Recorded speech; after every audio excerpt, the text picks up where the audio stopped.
ย่อมไม่สำเร็จโดยชอบแก่ผู้ที่ทำโดยเบื่อหน่าย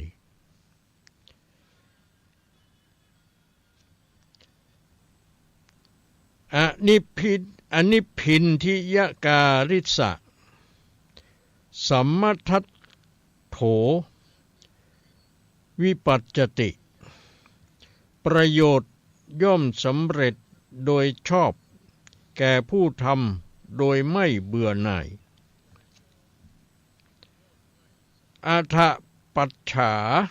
กุรุเตโยคังกิจเจอาวาสุสิงทติถ้าความเพียรในกิจการล้าหลัง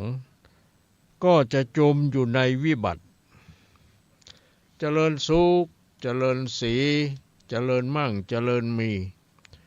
เจริญในคุณงามความดีแก่ครูบาอาจารย์พระสงฆ์องค์ข้าเจ้าสมณเณรแม่ชีขโยมอุบาสกอุบาสิกาผู้ที่กำลังเปิดเครื่องรับฟังรายการประทีปธรรมวันพฤหัสบดีทางสถานีวิทยุโดยหมอกเรดิโอทีมงานของคุณโยมดารุณีพร้อมทั้งทีมงานในคลื่นความถี่ 103.50 เมกะเฮิรตซ์และสถานีในเครือข่ายคลื่นสีขาวเพื่อเจ้าประชาจะมีจังหวัดเชียงใหม่จังหวัดลำพูนจังหวัดลำปางแพร่น่านพะเยาเชียงรายและก็ที่ไกลๆนะก็สามารถที่เปิดเครื่องรับฟังได้ก็เปิดเครื่องรับฟังรายการนี้ประทีปธรรมวันพฤหัสบดีก็จะทุกวัน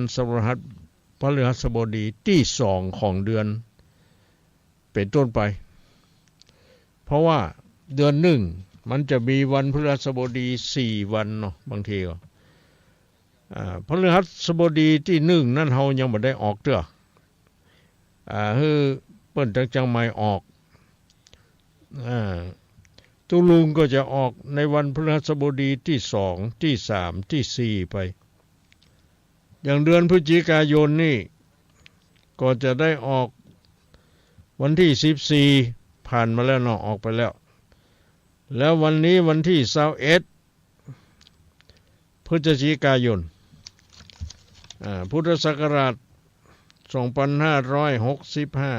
67 มันไปกึดถึง65จะได้นี่วันนี้มันเป็นเดือนแฮม6ค่ำเดือนยี่แฮม6ค่ำวันนี้เนาะเป็นวันพัดป่วยแม่ทั้งหลายก็คงจะจำเนาะว่าวันไหนวันโกนวันไหนวันพระเนาะก่อนที่จะได้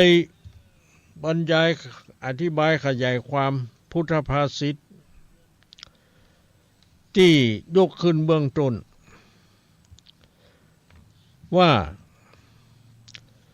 ณนิพินทิยการิสะสัมมัทัตโถวิปัจจติ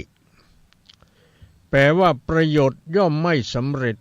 โดยชอบแก่ผู้ทำโดยเบื่อหน่ายอันนี้มันหมายความจะใดเนาะ บุคคลใดมีความเพียรเนาะบุคคลใดมีความเพียรหรือผู้ใดมีความเพียรเนี่ยปฏิบัติเพื่อมุ่งให้สำเร็จประโยชน์สมความปรารถนาอย่างเฮาบำเพ็ญประโยชน์อันอย่างต่างๆที่เฮาปรารถนาไว้และเฮาก็บ่ย่อท้อและทำไป ตลอดจนกว่ามันจะสำเร็จเสร็จสิ้นสมความปรารถนาเนาะแต่ว่าบางทีมาภายหลังเขาเกิดความเบื่อหน่ายนะบางคนมันทำไปเนาะทำความเพียรน่ะทีแรกก็ดีอยู่พอมึนเข้ามันขี้เกียจขี้ค้านนี่บางครั้งก็ทำพ่องบางครั้งก็บ่ทำอย่างเหมือนกับเขาไปวัดนี่เนาะบางวันพระเขาก็ไปแต่บางวันพระเขาก็บ่ได้ไปเนี่ยนะเรียกว่ามันทำอย่างบ่สม่ำเสมอนั่นแหละภายหลังมันก็เกิดความเบื่อหน่ายเกียจคร้านมันเกิดความเบื่อหน่ายแล้วก็เกลียดคร้านประโยชน์ก็ย่อมจะบ่สำเร็จได้เนี่ยประโยชน์ที่เขาปรารถนานะมันคงจะบ่สำเร็จประโยชน์ได้เช่นอย่างเขาไปทำบุญก็ต้องการจะได้บุญนี่เนาะบุญนั้นเกิดขึ้นจากการฮื้อทานบุญนั้นเกิดขึ้นจากการรักษาศีล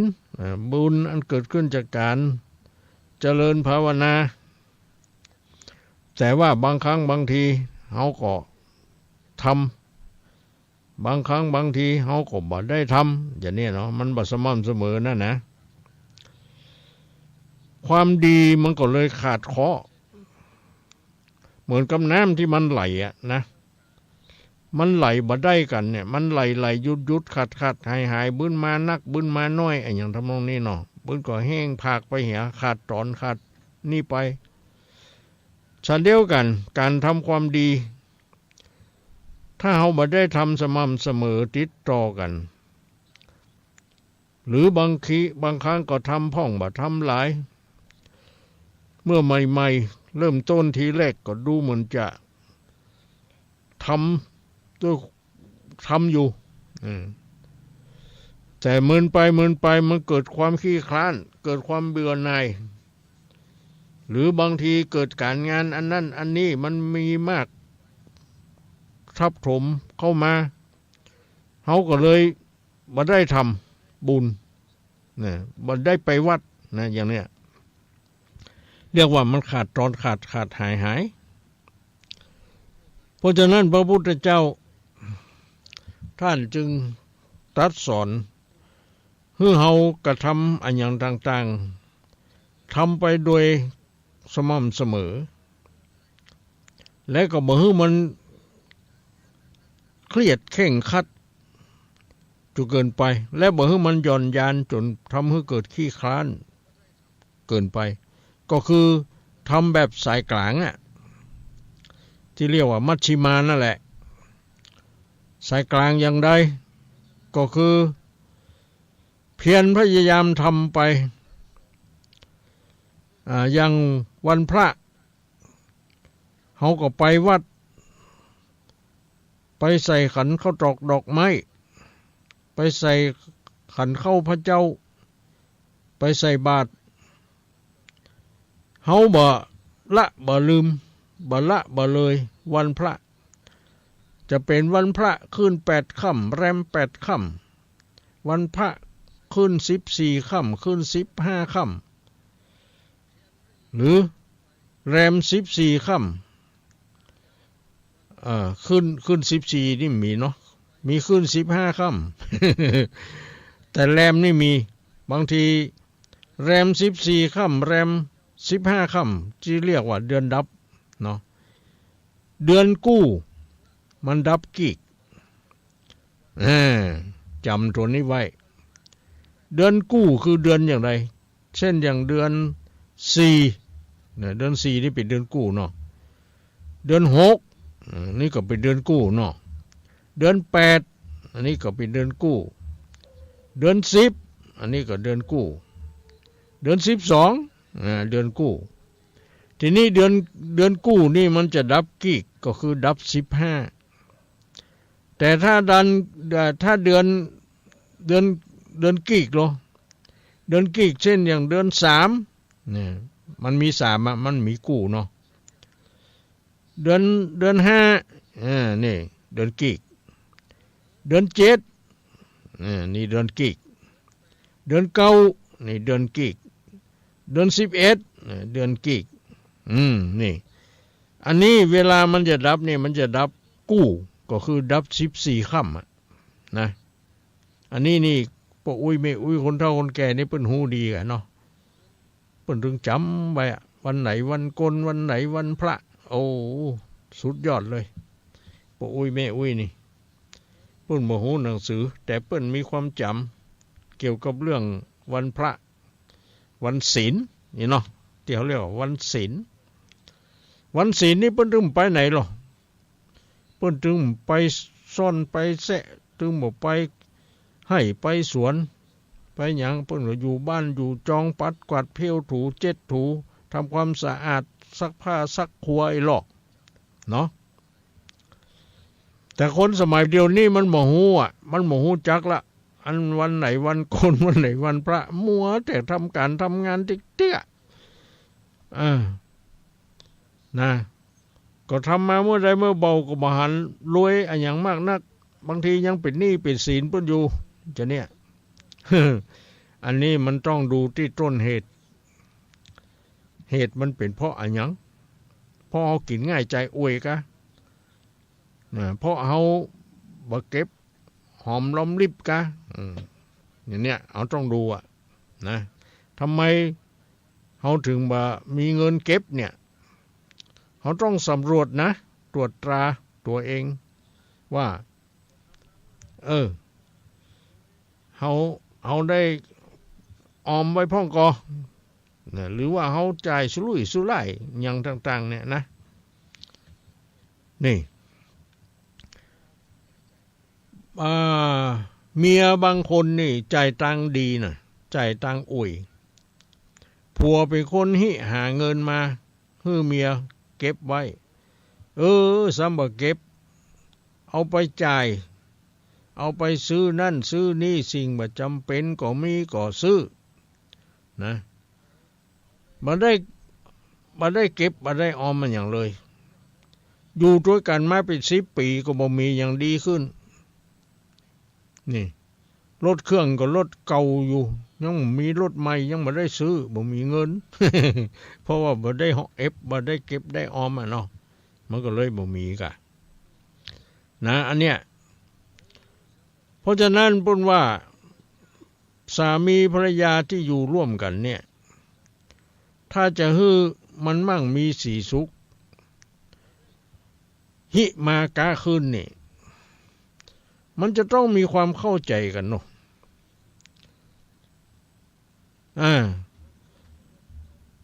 สามีเป็นคนหาเงินหาทองมาให้แก่ภรรยาเก็บไว้ส่วนหนึ่งนะส่วนหนึ่งก็เอาไว้ใช้จ่ายกินถึงวันนี้บางทีก็ประหยัดมัธยัสถ์น้อยบ่จ่ายสุรุ่ยสุร่ายมีเงินเหลือเก็บไว้กับตัวเฮากลัวมันเสี่ยงก็เอาไปฝากธนาคารไปเปิดบัญชีไว้นี่เปิดบัญชีฝากธนาคารมีเท่าใดเฮาไปฝากได้ตั้งแต่50 บาทขึ้นไปเพิ่นถึงรับฝากหมดนี่เรียกว่าผัวหิเมียหาอย่างนี้ไปได้กันได้ดีอยู่ด้วยกันก็จะบ่เดือดร้อนใจนะบ่ฝืดเครื่องบ่เป็นหนี้เป็นศีลเปิ้นจนมากล้นพ้นตัวอยู่ดีสบายมีกินมีใจเนาะถ้าเข้าใจกันนะเนี่ยมันต้องมีอย่างนั้นอันเนี้ยเพิ่นเรียกว่าเฮาจะปรารถนาอันหยังก็ดีปรารถนาความสุขเฮาก็ต้องสร้างเหตุแห่งความสุขมันเกิดขึ้นนี่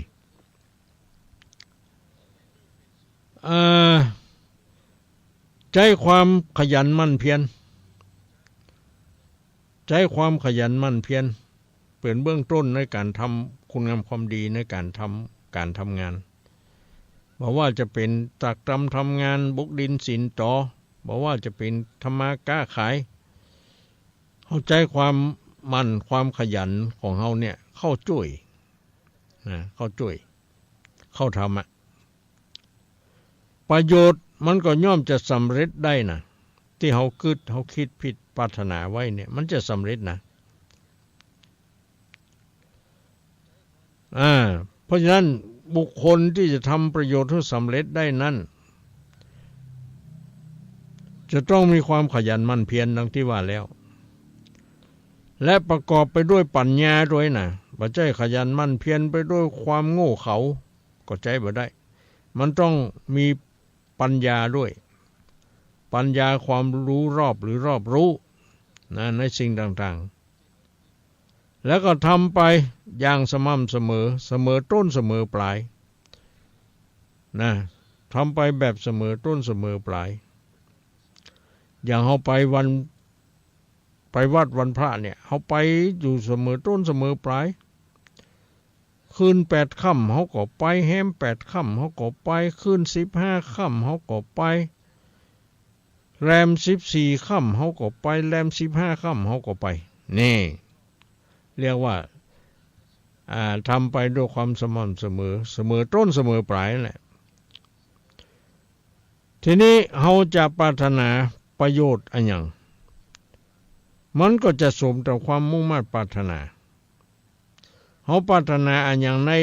ปัจจุบันนี้ก็จะได้ตามที่เฮาปรารถนาเฮาปรารถนาอันหยังในภพหน้าชาติหน้าโลกหน้าเนี่ยเวลาเฮาตายไปแล้วจะได้ไปเกิดก็ดีไปอย่างเนี้ยนะมันก็จะได้สมความปรารถนามันอยู่ที่เฮาปรารถนาและก็ตั้งใจทำมันก็จะได้สมตามความปรารถนาของเฮานะนี่ลองดูก็ลองทำดูบ่เชื่อก็ลองดูเนาะของอีมันฮื้อผลอาจจะแต่มันฮื้อผลแน่นอนเนาะฮื้อผลแน่นอนนะมันต้องกลัวภาษิตข้อนี้ก็อธิบายขยายความประโยชน์ย่อมไม่สำเร็จแก่ผู้ที่เบื่อหน่ายในการกระทำนี่แต่ประโยชน์นั้นจะสำเร็จสมความปรารถนากับผู้ที่ไม่เบื่อหน่ายขยันหมั่นเพียรนี่เอาอย่างนี้แน่นอนเนาะต่อไปมาข้อที่2อันนี้พินทิยการิสะสัมมัทโถวิปัจจติแปลว่าประโยชน์ย่อมสำเร็จโดยชอบแก่ผู้ทำโดยไม่เบื่อหน่ายผู้ใดก็ดีบ่เบื่อหน่ายตั้งใจทำด้วยความขยันหมั่นเพียรสิ่งที่ปรารถนาโดยชอบนั่นก็จะสำเร็จบุคคลผู้จะกระทำกิจการใดๆก็ดีก็ตามต้องบ่มีความเบื่อหน่ายนะต้องบ่มีความเบื่อหน่ายในกิจการนั้น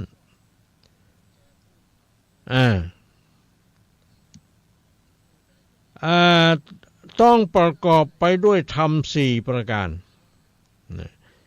จึงจะสำเร็จธรรม4ประการนั่นก็คืออะไรอย่างคือ1ฉันทะก็แปลว่าความพอใจรักใคร่ในสิ่งนั้นที่เราทำนั้นเราฮักมันแล้วเราก็ทำมันโดยความสม่ำเสมอไปเรื่อยๆบ่หยุดยั้งกลางคันอย่างเนี้ย ใจความเพียรพยายามความอดทนเข้าทำจนสำเร็จนี่นะในเมื่อเขาตั้งใจทำอันอย่างแล้วเขาก็ทำด้วยความเพียรพยายามคือวิริยะข้อที่2 ข้อที่สองนี่ก็คือวิริยะวิริยะเนี่ยก็แปลว่าเปลี่ยนประกอบสิ่งนั้นเปลี่ยนประกอบสิ่งที่เราทำนั้นโดยสม่ำเสมอนั่นแหละคือบัละเลยเพิกเฉยหยุดเสียกลางคันคือทำไปด้วยความสม่ำเสมอจะเป็นทำการทำงานทำอะไรอย่างก็แล้วแต่นะเขาก็ต้องทำไปด้วยความสม่ำเสมออันนี้เพื่อเรียกว่าวิริยะคือความเพียรข้อที่สามจิตตะจิตตะจิตตะจิตตะนี่แปลว่าเอาใจฝักใฝ่ในสิ่งนั้นไม่วางธุระนี่ก็ถ้าเฮาเนี่ยกับสิ่งใดอันใดเฮาก็เอาจิตใจของเฮาไปอยู่ตรงนั้นกับสิ่งนั้นนะมีสติมีสัมปชัญญะมีปัญญาควบคู่กันไปกับสิ่งนั้นที่เราทำนี่มันก็จะสำเร็จเนาะมันก็จะสำเร็จสมความปรารถนาได้มาข้อที่สี่แถมในเมื่อเฮามีความฮักในสิ่งที่เฮาทำแล้วและเฮามีความเพียรพยายามทำในสิ่งที่เฮาทำนั่นแล้วก็เอาจิตเอาใจไปไว้อยู่กับสิ่งที่เฮาทำนั้นเนี่ยมาข้อที่สี่วิมังสาวิมังสาเนี่ยแปลว่ามันตริตรองพิจารณา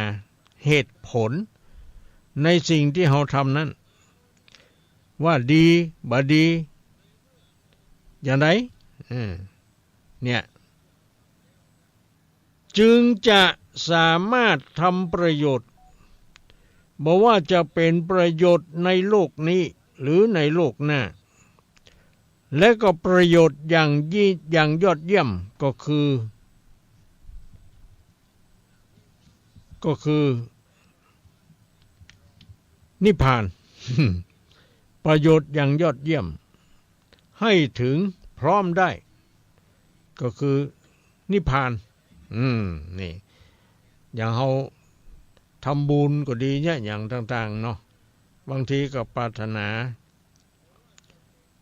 ไปเกิดเป็นมนุษย์ไปบ่ปอขอไปเกิดเป็นเทวดาไปบ่ปอมันทุกข์มันลำบากบ่อยากจะเกิด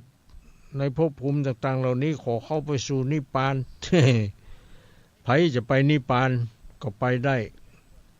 แต่ไปแล้วบ่ได้ปิกนะบ่ได้ปิกมาเกิดแถมบ่เมียเพราะมันดับกิเลสและกองทุกข์ทั้งปวงทั้งหมดเลยบ่มีทุกข์แถมต่อไป นะเพิ่นถึงเรียกว่านิพพานนะอย่างกับพระพุทธเจ้าเนาะพระชนมายุได้80 ปีเสด็จดับขันธปรินิพพานเนี่ยบอกกลับมาเกิดแถมเพราะหมดกิเลสบ่มีเชื้อที่จะมาเกิดนี่เข้าสู่นิพพานเนี่ยเนาะญาติโยมคนไหนคนใดก็ดีนะต้องการจะไปนิพพานก็ไปได้ถ้าหันว่าเกิดเป็นมนุษย์เป็นคนนี่มันทุกข์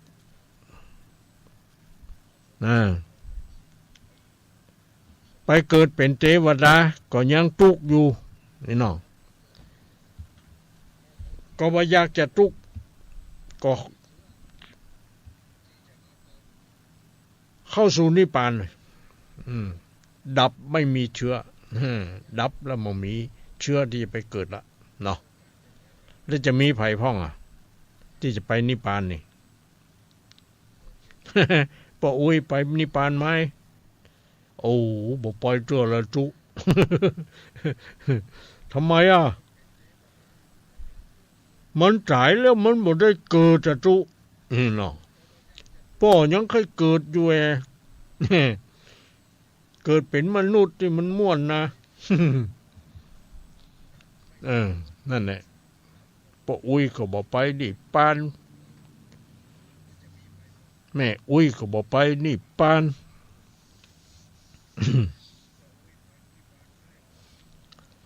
ก็เอาไปแค่สวรรค์ก็ได้หรือเอาไปเกิดเป็นมนุษย์แถมก็ได้ข้อสำคัญจะไปเกิดในหม้อนรกก็แล้วกัน บางทีนิรยะนรกไอ้หนอไปเกิดเป็นเปรตไปเกิดเป็นอสุรกายไปเกิดเป็นสัตว์เดรัจฉานเนี่ยโอ้บ่ได้หมู่นี้มันทุกข์นะถ้าไปเกิดเป็นเทวดาแค่น้อยเนาะอันยังก่อนเนรมิตเอาทั้งนั้นมันต้องมาเนี่ยมันต้องมาทำมันก็แล้วแต่ไผ่มันที่ได้ทำคุณงามความดีไว้มากไว้นักปรารถนาอันใดอย่างใดก็ย่อมจะได้สิ่งนั้นนะอันนี้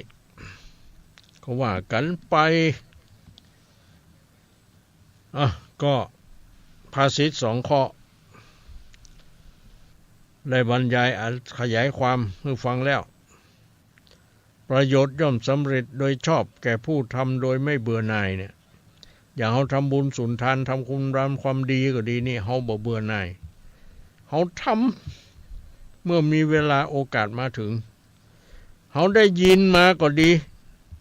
ที่เปิ้นประกาศทางเครื่องกระจายเสียงทางสถานีวิทยุเขาทำบุญอย่างกับปู่อุ้ยแม่อุ้ยบริจาคเป็นก้าน้ำก้าไฟวะก้านั่นก้านี่มาให้อันเนี้ยเพิ่นเรียกว่าหูได้ยินที่เป็นเสียงบุญเฮาก็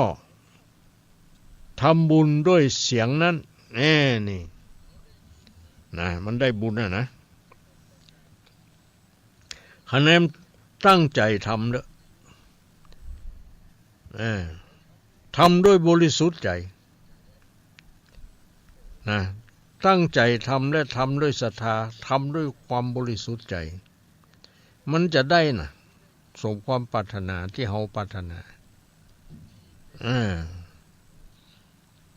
อันนี้แหละญาติโยมทั้งหลายการทำคุณงามความดีมันเป็นเรื่องของใครของมันที่จะทำมันไม่มีขายอยากได้ก็ทำเอาเองเนี่ยเนาะก็ลองทำเนาะ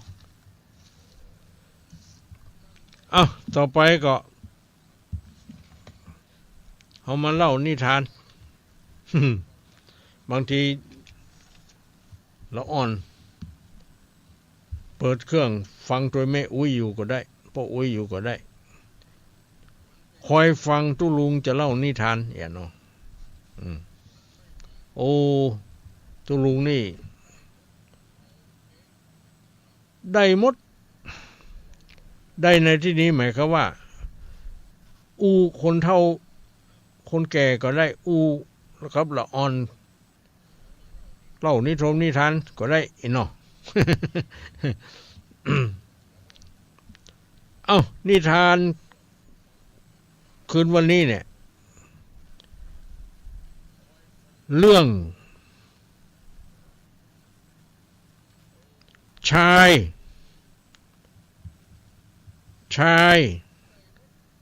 ป้อใจนี่เนาะป้อใจมีชายคนหนึ่งป้อใจคือ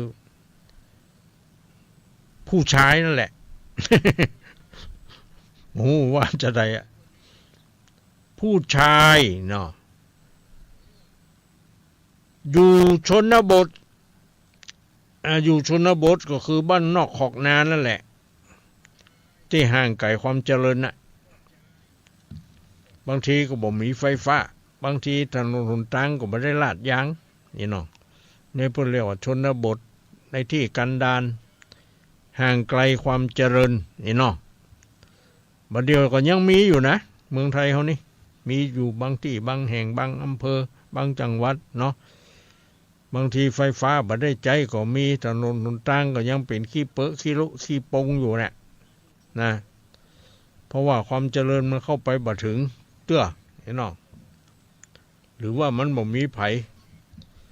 ไปทำโครงการไปทำอะไรอย่างต่างๆคือแก่ทางรัฐบาลรับทราบรับฟังเพื่อจะได้มาทำเฮ้ยเนาะอันนี้มันแล้วแต่คนในท้องถิ่นนะ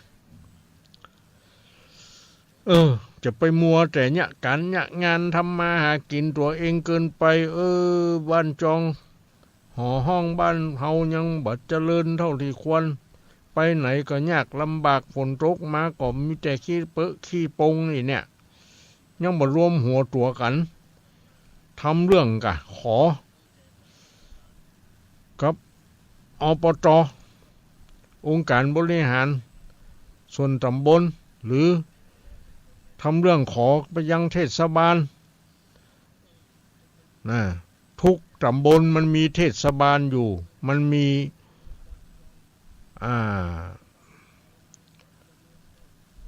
อบต.อบต.อีกองค์การบริหารส่วนตำบลอยู่เนาะเขาบุญนี้มีหน้าที่ในการที่จะพัฒนาในบ้านในจองในตำบลนั้นถนนหนทางบดีกาหรือไฟฟ้าบ่มีใจกาเนี่ยหมู่เนี่ยมันต้องมีโครงการมีอย่างทำงบประมาณเข้าไปเนาะอันเนี้ยชายชนบทกับแม่น้ำนิทานเรื่องเนี้ยชายชนบทกับแม่น้ำก็คือวันหนึ่งณริมฝั่งของแม่น้ำที่ไหลเชี่ยวแม่น้ำอัญมัวมันไหลเชี่ยวก็คือมันแห้งนั่นแหละชายชนบทคนหนึ่งได้ยืนรอเพื่อที่จะข้ามไปยังอีกฝั่งหนึ่งของแม่น้ำนั้นเนี่ยก็หมายความว่าเขาจะไปที่ไหนก็ดีเนี่ยเขาจะต้องได้ข้ามน้ำลงน้ำไปเนี่ยนะทีนี้ชายคนนี้มันก็เดินเลียบไปเลียบมาบอกว่าจะลงตรงไหนแล้วบอกว่าตรงไหนน้ำจะลึกน้ำจะตื้นน้ำจะไหลเจี้ยวอย่างใดมันก็ต้องอย่างนั้นกับคนเฮาเนาะมันต้องดูบ่ใช่นับได้นับลงไปเกิดลงไปใส่น้ำเลิกรอเฮาดิกน้ำให้เราจะได้เนาะบางทีมันก็ต้องมีไม้เศร้ามีอย่างซกพอมันเลิกก็มันตื้นก็มอกได้แต่ชายคนนี้มันมีข้อสังเกตว่าตัดใดน้ำมันตื้นน้ำมันเลิกนี่นะเขามีความรู้เว้ยเขาเดินวนไปวนมาด้วยความสงสัยว่าบริเวณใดตัดที่ใดมันจะเป็นบริเวณที่ดีที่สุดที่จะทำให้เขาข้ามแม่น้ำนั้นไปได้อย่างปลอดภัยนี่เขาก็เรียบไปเรียบมาเดินพอไปพอมาเนี่ยเนาะทีนี้เวลาผ่านไปสักพักหนึ่งเนี่ยเขาก็เลยตัดสินใจนั่งลงที่ริมฝั่งแม่น้ำนั้นเขานั่งลงที่ฝั่งแม่น้ำนั้นแล้วก็ใช้สติปัญญานี่เนาะสติความระลึกได้เนาะปัญญาความรอบรู้หรือรู้รอบเนาะเขาใช้สติปัญญาพยายามคิดใคร่ครวญให้รอบคอบนี่มันต้องคิดเนาะให้รอบคอบว่าเขาจะลงตัดใดที่มันจะปลอดภัยที่มันบ่มีน้ำลึกนะบรรดานักเขาก็คิดขึ้นได้ว่า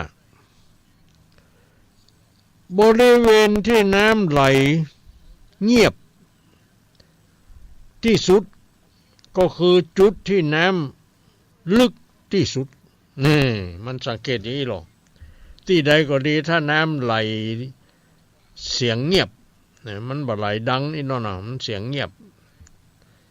ที่หั่นนี่จะเป็นน้ำลึกกว่าแต่บริเวณที่น้ำที่ใดก็ดีน้ำมันไหลเสียงดังเนี่ยน้ำมันไหลเสียงดังละเละอย่างนี้เนาะลดและอย่างนี้นะที่สุดก็คือจุดที่น้ำตื้นที่สุดเนี่ยว่าอย่างนั้นเพราะฉะนั้นเขาจะใจสติปัญญาเขา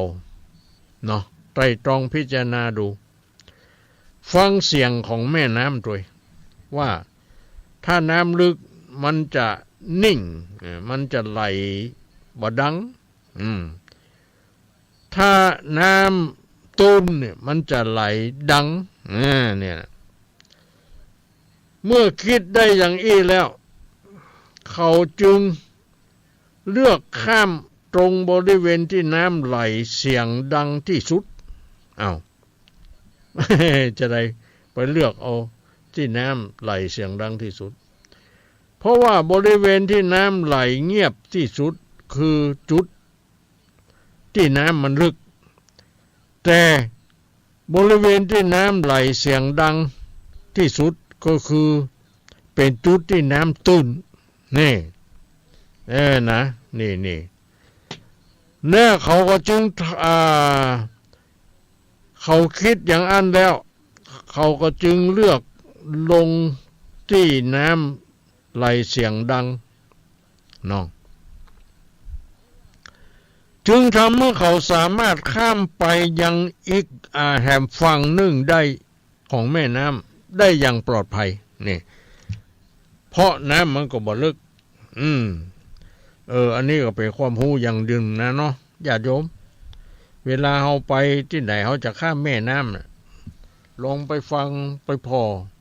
ที่ไหนน้ำมันไหลดังละเละที่หั่นนี่น้ำมันจะตื้นว่ะแต่ถ้าที่ใดมันบ่ดังเนี่ยสักอย่างน้ำไปจืดอีนะ เขียวกุมบุมนี่หนอปะท้ออันนั้นลึกเพียงคอท่วมหัวว่ะขึ้นลงไปก็ดิกน้ำเนาะนะอันนี้ก็เป็นความรู้อย่างหนึ่งเนาะเพราะฉะนั้นนิทานเรื่องนี้ก็สอนให้รู้ว่าไหวพริบและสติปัญญาทำให้เรารอดพ้นจากภัยอันตรายได้เสมอนี่เหมือนกับชายหนุ่มคนนี้มันจะข้ามแม่น้ำมันก็คอยไปสังเกตสังกาฟังเสียงน้ำอันยังต่างๆใจสติปัญญาของตัวเองไต่ตรองคิดพิจารณาว่าตัดใดน้ำมันตื้นตัดใดน้ำมันลึกอีหนอมันก็เกิดความหู้ขึ้นมาน้ำที่ไหลเสียงดังนั่นแหละเป็นน้ำตื้นสามารถลงข้ามไปได้แต่น้ำใดที่มันไหลจ้าเสียงเงียบอีหนอมันมีเสียงอันนั้นน้ำลึกว่าอย่างนั้นนิทานเรื่องนี้ก็สอนให้เอาว่าอย่างนี้ก็ได้คติสอนใจเนาะพอสมควรว่าไป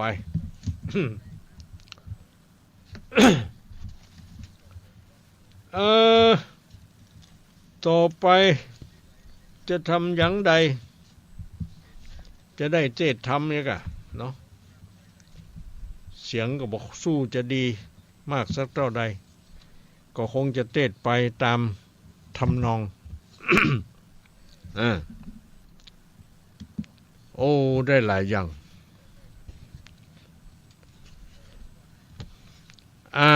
แต่ว่าก่อนที่จะเทศทำเนี่ยก็ขอแจ้งอันอย่างต่างๆรายการเพื่อแก่ญาติโยมทั้งหลายได้รับทราบเนาะคือวันพรุ่งนี้เป็นวันศุกร์ที่22พฤศจิกายนพุทธศักราช2567แรม 7 ค่ำเดือนนี้ซึ่งเป็นวันที่แม่กองทัพสนามหลวงกำหนดให้มีการสอบธรรมศึกษาทั่วประเทศนะทั่วประเทศเลยนะแม้แต่ต่างประเทศที่มีการเรียนการสอนกันในคุกในตารางก็มีการเรียนการสอนกันการสอบกันนี่เพิ่นจะสอบพร้อมกันหมดในเวลาเดียวกันคือตั้งแต่8 นาฬิกา 30 นาทีเริ่มสอบตั้งแต่8 โมงครึ่งไปถึงเที่ยงวันเป็นวิชากระทู้ธรรมใช้เวลา3 ชั่วโมงเพราะว่าเป็นข้อเขียนเป็นข้อเขียน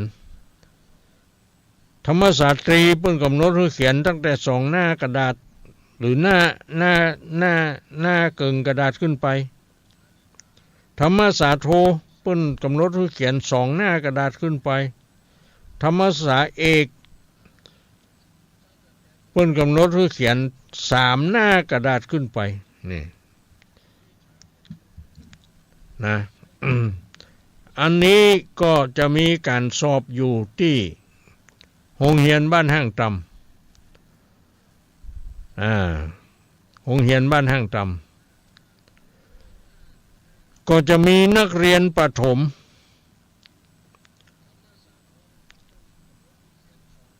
บ้านห้างตำพร้อมทั้งนักเรียนโรงเรียนบ้านลังกาตำบลบ้านโป่งจะมาสอบร่วมกับนักเรียนโรงเรียนบ้านห้างตำจำนวนทั้งหมด114 คน114 คนเป็นชั้นประถมสอบธรรมศาสตรีธรรมศาสตร์โทธรรมศาสตร์เอกแบ่งกันเป็นห้องไปตามนั้นแล้วก็จะมีคณะกรรมการมาควบคุมดูแลทั้งฝ่ายพระพ้องทายพร้อมทั้งฝ่ายคฤหัสถ์คือคณะครูโรงเรียนได้เป็นกรรมการควบคุมห้องสอบเพราะฉะนั้นนักเรียนโรงเรียนบ้านห้างต่ำที่มีสิทธิสอบและนักเรียนโรงเรียนบ้านลังกาก็ต้องมาเพื่อมันตันเวลาเพิ่นจะเริ่มไหว้พระอ่านสารแม่กองธรรม8 โมงเนาะ8 โมงเคารพธงชาติแล้วก็เริ่มละที่สนามแล้วก็เสร็จแล้วอ่านสารแม่กองธรรมจบแล้วก็คือเด็กนักเรียนเข้าห้องสอบตามเลขที่ของไผมันนะสอบไปถึงเที่ยงพักรับประทานอาหารบ่ายโมงหรือเที่ยงกึ่ง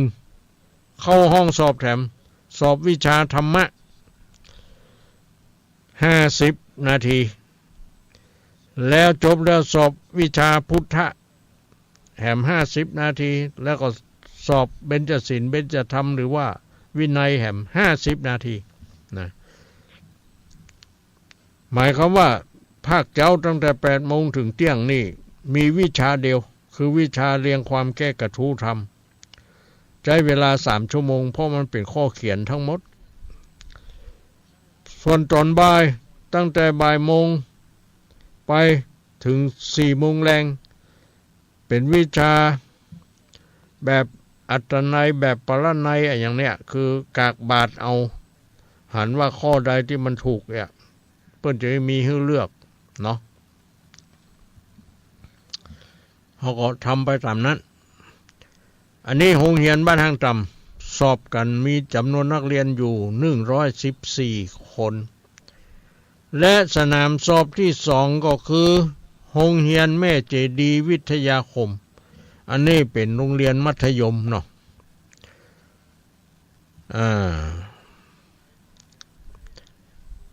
มีนักเรียนอยู่347 คนอ่ะนะต้องแบ่งเป็นห้องหลายห้องกะมีครูกรรมการควบคุมอยู่26คนที่ไปคุมสอบนะทั้งพระพร้อมทั้งครูนะและมีนักเรียน347นะอันนี้เป็นสนามสอบของวัดห้างธรรมหมดอะไปเปิดสอบที่โรงเรียนแม่เจดีย์วิทยาคมแล้วก็แห่งที่3ก็คือโรงเรียนเวียงป่าเป้าวิทยาคมนักเรียนที่สอบโรงเรียนเวียงป่าเป้าวิทยาคมนี่ก็เป็นโรงเรียนมัธยมอุดมศึกษาอย่างนี้เนาะจำนวนอยู่400ปลายอ่ะโตห้องก็จะหนักเนอะห้องไหนก็30 คนต่อห้องสอบ1ห้องอ่ะโอ้ใจห้องสอบหนักเหมือนกันแล้วก็ใจกรรมการเนี่ย32 คนก่อนควบคุมดูแลมีทั้งพระภิกษุแล้วก็คฤหัสถ์เนาะ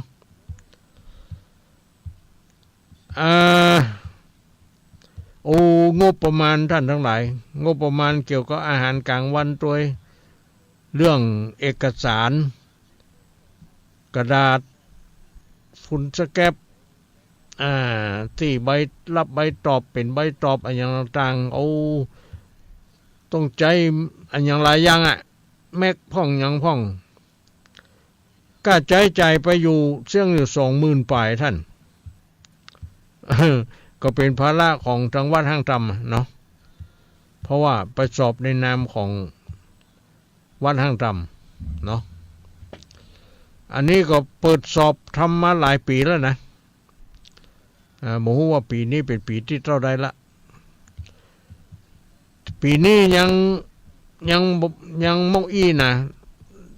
จำนวนนักเรียนถึง3โรงเรียนเนี่ย930อ่ะนะ930หรือ940ปลายอย่างเนี้ยจำมาได้ดีแล้วเขาก็เลี้ยงถึงอาหารกลางวันด้วยเนาะก็ส่วนหนึ่งเป็นของทางวัดห้างธรรมก็โดย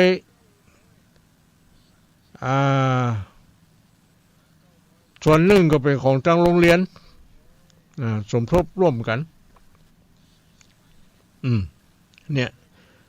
ปีหนึ่งก็สอบได้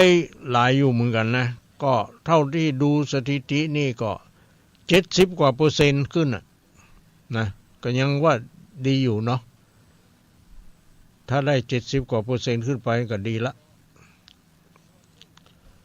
อันนี้ก็เป็นการส่งเสริมให้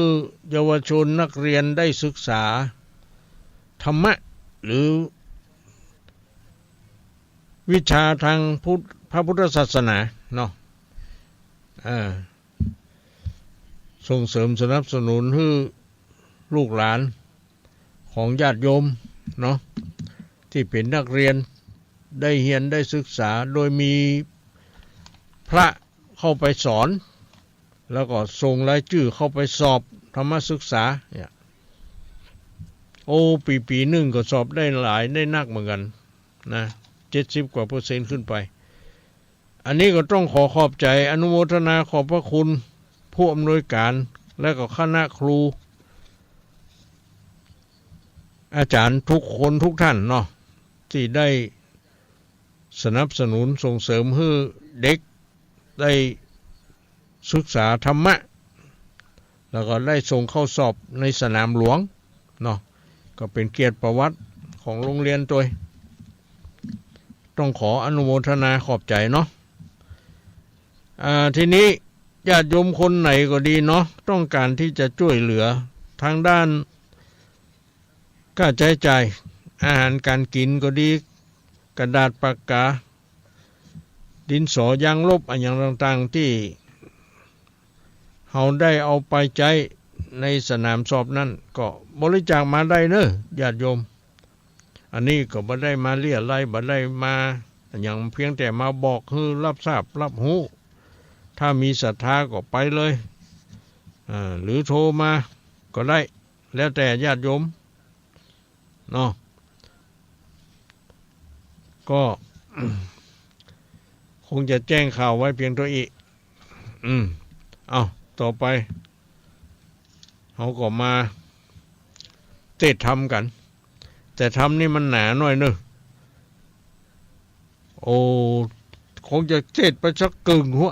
เนาะคงจะมาจบหัวพอก่อนพอเวลามัน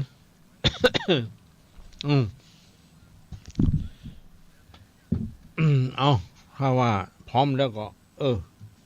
เก็บเนื้อเก็บตัวรับฟังกันทำแมวขนคำผูกที่13ทำเรื่องแมวขนคำนี่มันมีอยู่17ผูกวันเดียวนี้มันเป็นผูกที่13อยู่ยังทำลายผูกอยู่เนาะกว่าจะจบเนาะก็รับฟังกันต่อไปได้เลยแต่เรื่องมันจะเป็นยังไงก็ให้ฟังเอานะ เขาบางทีเขาก็ไม่ได้สรุปเพราะเวลามัน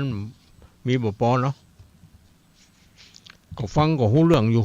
เป็นยังฟังไปเถอะ หรือว่าใครจะอัดเทปอัดยังก็อัดไปก็เตรียมตัวเตรียมพร้อมนะเอาแล้วเนอะเตรียมพร้อมนะเขาจะเต้นแล้วนะ เอา1 2 3นะโมตัสสะภะคะวะโตอะระหะโตสัมมาสัมพุทธัสสะโพธิสัตว์สุวรรณพิลาลังทิสวาอาคันตัวมนุสาหุนติติสัทธโวดุราสปุลิสาตั้งหลายตั้งยิ่งใจมวลหมู่อันตั้งนาอยู่ฟังธรรมได้ดาจำบุตรบาทบ่ได้ขัดลำดับมาจุงจักดาฟังต่อตามบัดคอบาลีว่าโพธิสัตว์สุวรรณพิลาลังทิสวาดังนี้เป็นตนติดสืบสนโดยไปบัดนี้แดดเตอโสโพธิสัตว์อันว่าหนอโพธิสัตว์เจ้ากับกันพี่หนอเนาแมวขนคำได้หนานำตายจากชีวิตหากคืนมาแล้วไกลกล้าบทจ้ากับเป็ดนาเป็นโคนมีตัวตนงามอาจพันนาพิราชโสภาก็โสมนัสสาบ่น้อยใจตื่นจ้อยยินดีส่วนว่าตนเจียงจีผู้เท่าหันแมวหนอนเนาขึ้นมาเป็นมนุษย์สาโลกไตก็มีใจไฟเจยบานจริงใส่นำมาขันหือเจ้าว่าเจ้าหนอนเนาสุวรรณรังคำตามดังกำว่าไว้เหตุเตปะไทยเมืองบุญอินตาตนบุญกวางมาหล่อสร้างนานำจริงใส่ชื่อสุวรรณรังคำว่าอันก็มีหันและนาที่นี้จากวันนาจารอดถึงนางเกียวยอดเกษีอันไปอยู่หอผีป่าเศร้า พื่อเลี้ยงยักษ์เท่ากลุ่มพานหน่อจอมทำมายอดซอยได้ผับยักษ์ถอยปลานางก็ไกลกลาปอกเตาสู่บ้านเก่าพลาณศรีราชธานีนั่นใสดังกล่าวไว้หนหลังถ้ายังไปแจ้งพระจริงแสงเตสนาว่าตัตตากาเลปาลานาสียังขันตัวจันตาเกสีอันโตปาหูจนานาสเปยาสาโลตามานาสปาเสนายังปะโมติติเอกานาเรจุมปูละกุมาโลอปิยังสีเนหังอิติดังนี้เป็นต้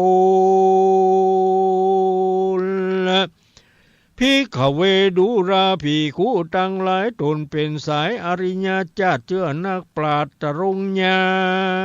ณ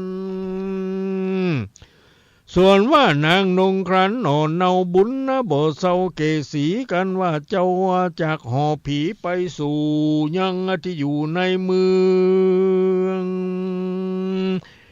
ก็มีเสนาเรืองอามาตย์ปัจจานาลาดยิงใจโยธาหลายหนุ่มเทาไปรับปาหน่อเนาเกสีมาสู่ปุรีเวียงเกียวกันมารอดแล้วภาษาทก็โอกาสจะทำเป็นกำงามมาไข่หูยังที่อยู่ในเมืองก็มีเสนาเรืองอำมาตย์ปัจจานราชยิงใจโยธาหลายหนุ่มเทาไปรับหน่อเนาเกสีมาสู่ปุรีเวียงแก้วก็มาหลอดแล้วภาษาทก็โอกาสจะถามเป็นกำงามมาใครหูว่าดูรานางกินกู้เกสีนางไปอยู่หอผีป่าเศร้าหือยักษ์เทาป่าไม้กินเลี้ยงไส้ตัวมัน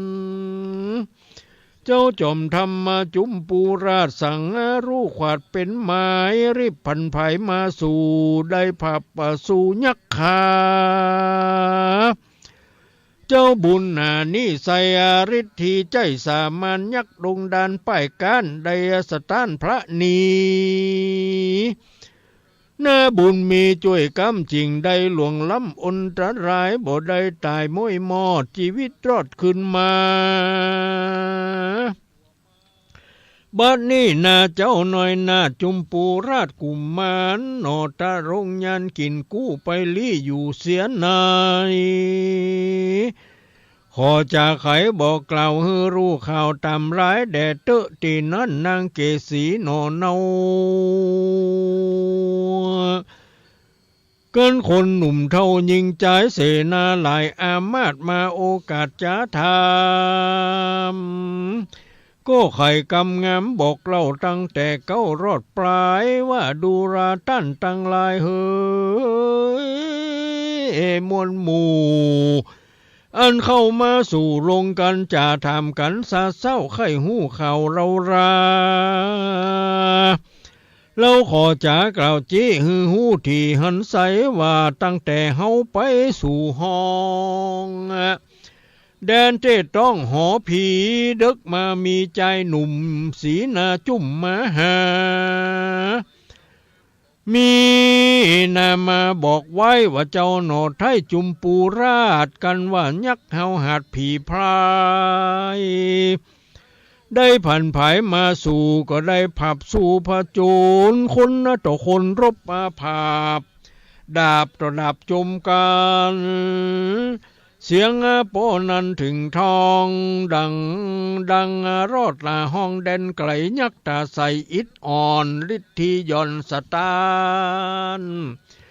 เลยป้ายการพระหนีหนอมุนีบุญกลาก็มาส่งข้ารอดสู่ยังที่อยู่ประตูตั้งมาจูวเส้นนาใหญ่ข้าเตี้ยวไตมารอดเวียงแก้วยอดปราณสีส่วนหนอมุนีน้อยนาดได้โอกาสไขปาน ว่าจากภายพันไต่เตาไปสู่ป่าเศร้าดงดานหีมาปานป่าไม้ก็มีหันเล่นนา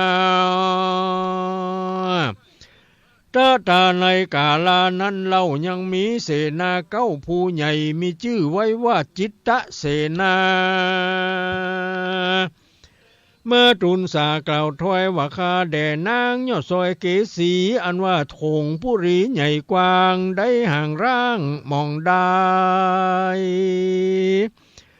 ตูนบุญภายเจ้าป่อนางน้อยหน่อมันดาพระเชษฐาปี่เจ้าป้าคนหนุ่มเท่าเจ้าเมืองเสนาเรืองเมือนหมู่มากู้โยธามีนำหนาหลายหลากหนีออกจากเวียงไปเลี้ยวสร้างเวียงใจเมืองใหญ่ดูกว้างใหญ่น้ำหนาบ่ไก่ตาเต้โสดเป็นร้อยโยดเป็นไม้และหือเฮาตั้งหลายหนุ่มเท่าได้อยู่เฝ้าปูลีและนาตังสุตวาราชธิดาโนเนาหูว่าพ่อแม่เจ้าสองขาตั้งพระเศรษฐาเจ้าปีไปอยู่ที่แดนไกลก็ซ้ำมีใจโศกไม่ริร่ำให้ปริเวทนาว่าวิบากได้จ้าตบใส่ได้ตกไร้เครื่องขี่พ่อแม่หนีกลาพลากพี่ซ้ำมาจากตัวไปสายวงใหญ่พี่น้องพลากจากห้องหนีหายตัวเดียวได้น้องไทยจักอยู่ได้สันได้ขอบุญใส่แผ่กวางอันคาได้สร้างปั้มเป่งมาได้นำป่าหน่อเนาบุญบ่อเศร้าหน่อมุนีเมื่อเป็นเจ้าปุรีนิสัยอย่าหือใดไกลกลานางลิร่ำมาจากล่าวถอยมีบ่น้อยหลายประการก็มีหันและนา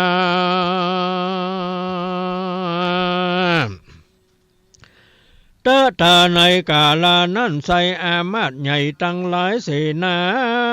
นายหนุ่มเทามีจิตตเสนาเก้าเป็นประธานปุริหิตาปุเรวปุโรหิตาจารย์มวลหมู่เข้ามาสู่โรงการปรึกษากันกล่าวถอยมีบ่น้อยหลายประการจิตตเสนาหารผู้ฉลาดก็โอกาสขี่ญาว่าอันเมืองเรารานี้เล่าบ่มีเต้าเจ้าปุรีเหตุเต้านี้เจียนจากลาละพรากหนีไกลละเวียงใจใหญ่กว้างฮือเมฮือเปล่าว่างมองได้คนยิ่งใจใหญ่น้อยได้ตำก้อยมองพรานคนใจหานหยับจ้าหรือเจ้าฟ้าแดนไกลอันมีใจเหี้ยมโหดบกลัวโตดอเวจี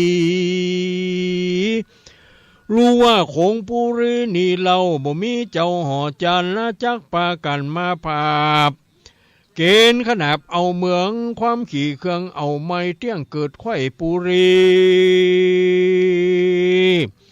บ่เป็นดีแต่เราจักเป็นบ้านเปล่ามองเมืองวายโบราณหมายแต่ก่อนเจนปุมอนไขจาว่าเมืองใดนะเปล่าว่างบ่มีเจ้าจ้างห่อใจเงินคำมาใส่ก้าใหญ่เอาฝากไว้แดนไกลเมียเตรียมใจร่วมห้องเอาไปไว้ต้องไกลโหนจุมเวทมนต์องค์อาจสิปราศาสตร์กุลยำมาบ่จดจำจื่อไว้ป้อยเต็มใส่ใบลานมีลูกหลานต่างห้องมีพี่น้องไกลตาหูธรรมาอารายามากล้นบ่รู้ว่าตนตัวยาของนานานี้เล่าเป็นของเปล่าเสียศูนย์บ่เป็นกุญจ่องหอยได้ตำก้อยมองพรานกรรมโบราณว่าไว้ขอจุงใดขนิ่งในรีบเรียวไว้อย่าจ้าหาเจ้าฟ้าปุรี สันใดดีนั้นเล่าหมู่สู่เจ้าทั้งหลายจุงจะไม้กล่าวอูหือใดหู้ขี่หญ้าแดดเตอเตตาในกาลานั้นเล่ายังมีอามาตย์เก้าปุโรหิตาจารย์ผู้จะนานนะจบจอดหู้แจงรอดทางโลกหู้อาโภคทางธรรมมีก็ไขจะกำบอกเราว่าตามตำราเก่าจะไขการเมืองใดเปล่าวางบ่มีเจ้าจ้างผับปารา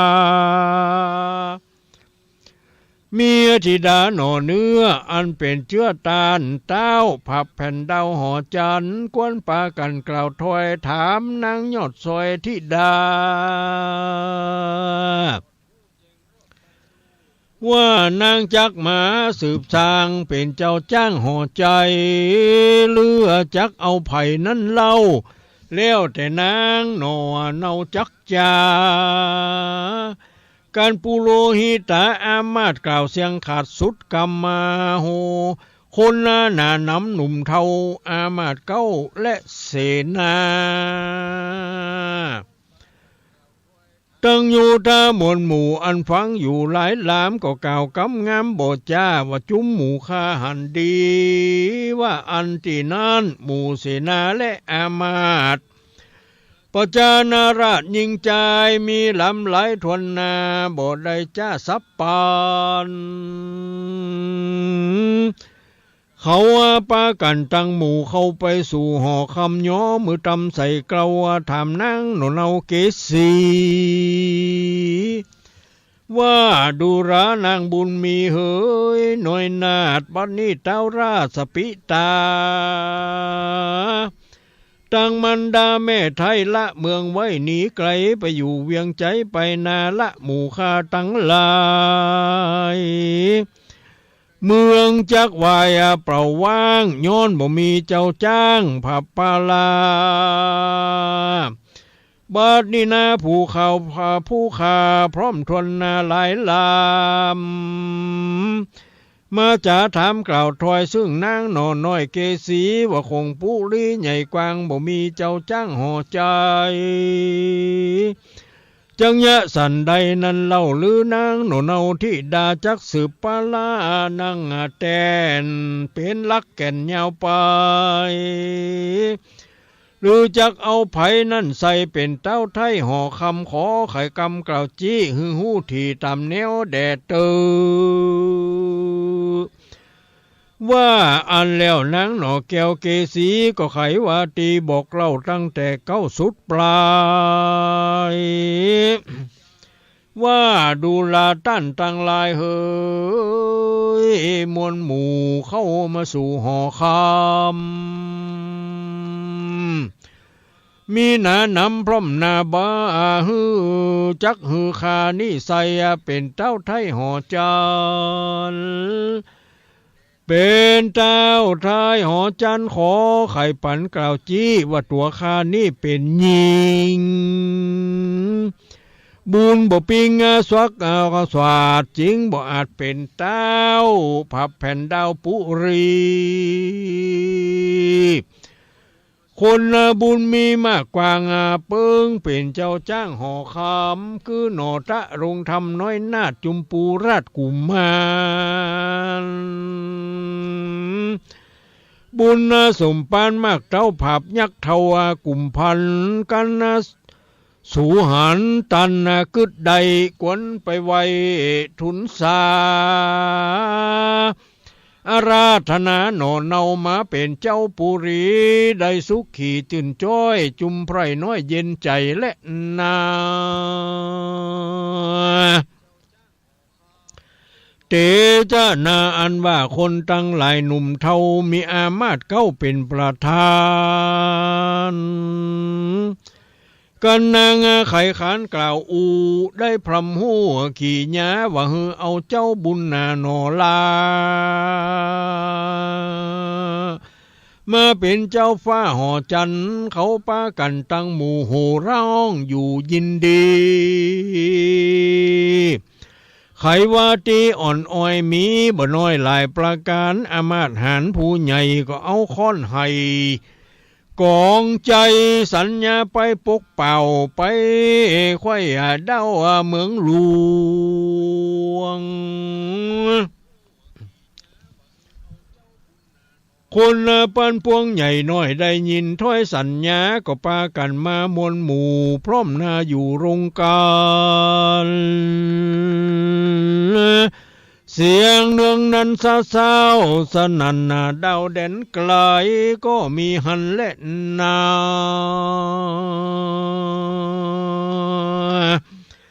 ที่นั่นจิตตเสนาผู้ฉลาดก็โอกาสผันหมายว่าดูราตั้นตั้งลายเฮยมวลหมู่จูงพร่ำหูขี่ญาอันเมืองเราลาใหญ่กว้างบ่มีเจ้าจ้างห่อจานกวนปากันตังหมู่เข้าไปสู่จูนูนเจ้าตนบุญน้อยนาดจุมปูราชกุมารนมัสการบอกกล่าวขอมาเป็นเต้าปราณสีสวัสดีไปนาลือตัวฟ้าเด่นไกลกันจากไข่เมียนขาดก็ซ้ำโอกาสขี่ญาเสนาแต่งหางยังมาจ้างปังไปเสนานายบทจ่าห้างจ้างมาบัดเดียวแล้วก็จ้าเลี้ยวบอกกล่าวให้รู้ข่าวตามมีเกินบัวระมนดีพร้อมแล้วอามาดแก้วผู้โรหิตาก็ไขขี่ญาโอกาสนางน้อยนาดเกษีราชาบุตรีน้อยอ่อนออกจากบ่อนหอคำโยธานำแวดล้อมแหนแห่อ้อมเป็นปริวารอยู่ทหารมวลมากออกไปจากเวียงใจริพลไหลเป็นหมู่ใบหน้าสู่ดงดานหิมปานป่าใหญ่ลังเตือก็ไต่ผาจาโดยดงนาหลืบจานเตี้ยวสดดันดงไพรกันค่ำไหนก่อนนอนหันแจ้งแล้วก็ดันดงนาเทวดาบุญใหญ่อันอยู่ป่าไม้ดงควางก็มาเย่าหนทางหือสัน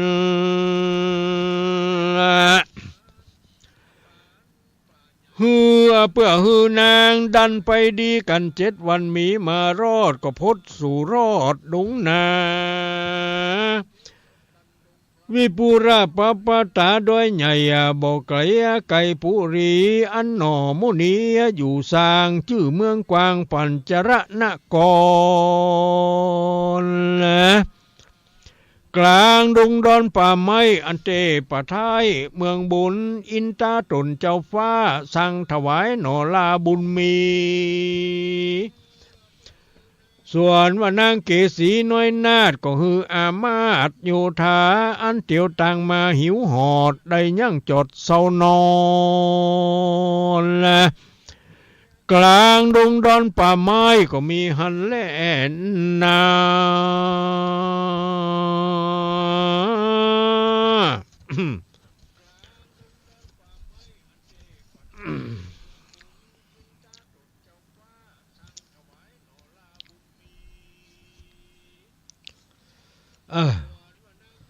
เอาเต้าอี้ก่อนดีกะ มาจบก็ยังแหมอยู่3 ใบ 4 ใบก็ว่าจะเอาจบเหี่ยเลยเนาะโอ้เอาจบเหี่ยเลยก็ได้นะเอาจบเหี่ยเลยอยากมันอย่าง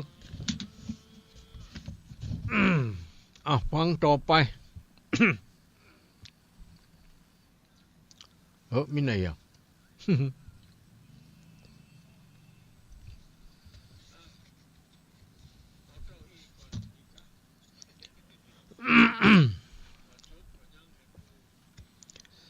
โสโพธิสัตว์โตอันว่านอโพธิสัตว์เจ้าอยู่เป็นเก้าปุรี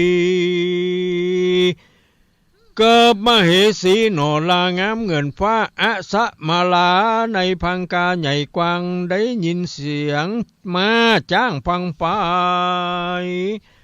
โยธาหลายอดเอาหนอพระเจ้าตะลงยันก็รู้อาการแจ้งทีบ่มีที่สังกาว่าเสียงนั่นน่าจ้างมาเป็นเสียงโยธากล้าอามาตย์แห่งนางน้อยนาถเกษีก็แสงไขวาตีโยย้ายซึ่งนางนาไทยอาสะมาลาวดูรานางบุญนาเฮยกินกูอันว่าเสียงดังอยู่นั่นเล่าหากเป็นเสียงคนหนุ่มเทายิงใจจ้างปังไปร้องแสนมาเต้นนาเล่นนันเนืองบ่อไกลเมืองเตใส่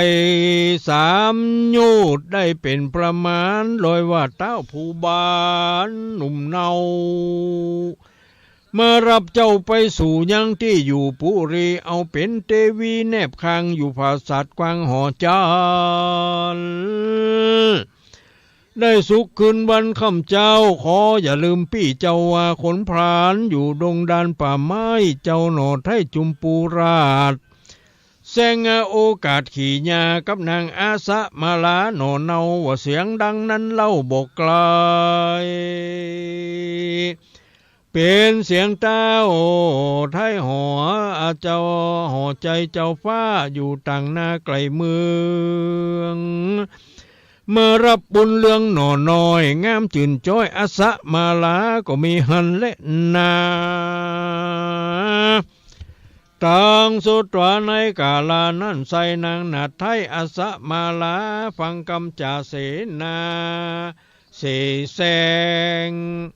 นางจิงกล่าวแท่งกำไปว่าดูลาใส่ใจเหยพี่เจ้าอันเสียงนั้นเล่าดังมาข้าพิจารณาควายจอดขนิ่งโลดหันโหนลอยเป็นเสียงริปนหนุ่มเทา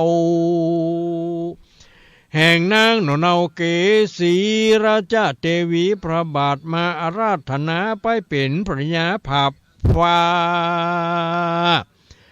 หยุดอาจกล้าลือไกล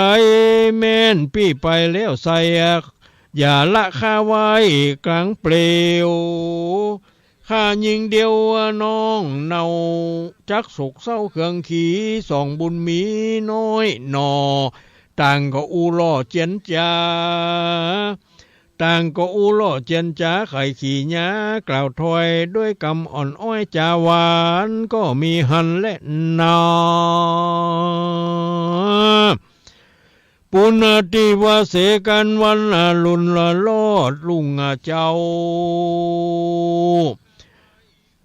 นางหนอเล่าเกษีน้ำโยธามีมวลหมู่จดยั่งอยู่เศร้านอนริมปัญจนครเมืองใหญ่แห่งเจ้าหนอไทยจุมปูราชเพื่อโอกาสขี่ญาอาราธนาหนอเนาไปเป็นเจ้าปลาณสีนางบุญมียอดซอยก็กล่าวถ้อยจ้าไข่ฮือเสนาในอามาตย์ประจานาราชยิงใจว่าดูราต้านตังลายเฮยม้วนหมู่พร้อมนาอยู่นานามมาขอหนอหอคำน้อยนาดเป็นเต้าวาราชหอจานกวนปากันตั้งหมู่เข้าไปสู่ปุรีนางเกษีกล่าวแล้วก็ขึ้นขี่จ้างเกียวงางามเสนาหลามแวดล้อมแห่นแห่อมตวยไปเจ้าเข้าเวียงใจใหญ่กว้างรอดตาตั้งหอจันก็มีหันและนาตาในกาลานั้นใส่พระที่ไว้ตะลงทำสุวรรณะรังคำพี่เจ้านางหนอเนาอาสะมาลาอยู่พังกาภาษาได้ยินโอกาสไขปันเสียงเนืองนั้นกล่าวอูเข้ามาสู่เวียงใจก็ปาการไปรับตอนนางน้อยอ่อนเกษีก็มีหันแลนา ตาสมิงคาเนในขณะนั้นเล่านางหนอเนาเกสีหันหนอมุนีหน่อยนาดใจวาดเวโวนะเหตุหนอตาสะพนที่ไว้ช่วยชีวิตนางไว้ก่อนหน้ามาญาเมื่อยักขาเพศเทาจะกินนางหนอเนาในหอผีและหนอมุนียอดซอยก็จากนางหนอน้อยไปนานโดยเหตุประการนี้เล่านางหนอเนาบุญภายจริงสยบตายมวยมังกลางที่กว้างห่อคำส่วนหนอตะรงธรรมะที่ไวหันนางหนอไทยสยบตายเจ้าก็พันภายสยบกว่าตายต่อนายูทาส่วนนางอาสะมาลาหนอเนาหันสองเจ้าตายไปก็มีใจวุ่มว่าก็ความนาจอมกันกลางหอจันผาศาสตร์จุ้มอามาเสือโยธาตั้งเสนาหมอหลวงมีปันปวงหนุ่มเทาและนางโหนเนาตาสีข้าใจมีอันร้อยหันสามยอดซอยกษัตรามรณามุมูเขาว่ามนนาหมูสะดุงสติฟุ้งตกใจพ่อเรียวไว้หาน้ำสปะพั่มยุกยาเอามาตานวดฟันพ่อบีบฟันทำตัวรอถึงหัวพับแผ่บ่เหมือนแก่ก็ฟื้นลุกนั่งขึ้นเจียนจ่าสามกษัตราสยบกว่าได้ปีกาฟ้าหน้าขึ้นมาก็มีหันและนาโจรกาแม่นมีคนมาใครหูมากล่าวอูจาถามว่านางนงรำยอดซอยงามชื่นจ้อยอสะมาลาสังบอกโกธาโคดไม่ที่นางนาไทยเกสีมาสู่ปุรีเมืองกว้างมาขอพระเจ้าจ้างบุญนาอันเป็นสามิกานางนาดไปเป็นเจ้าราชผัวขวัญอันจาวิสัชโกกวนจักจ่าเก่าแก่ฮือแจ้งแน่ตามมีดังกำปีบอกเราว่านางหนอนเนาอาสะมาลาบอกโกทาคิวโคดซ้ำปราโมทเจยบานเหตุว่าอดีตการชาติก่อนสองน้อยอ่อนบุญนามีสามิการ่วมบาทกับเจ้าน้อยหน้าตะรงยานบุญสมปานชาติแล้วบอกกล้าแกล้วหายโหนเกิดเป็นคนชาตินี้บริกลี่หายหนีสามบุญมีหนอนเนามาจวบป่าเล่าหันกาลจริงสยบพันนามวยมังที่ภาษากวางห่อคำเป็นดังกำกล่าวจี้มีดังนี้ไข่มาแล่นา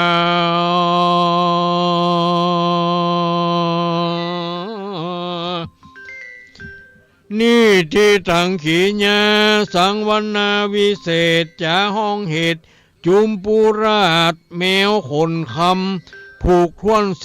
13ก็บังกมสมเล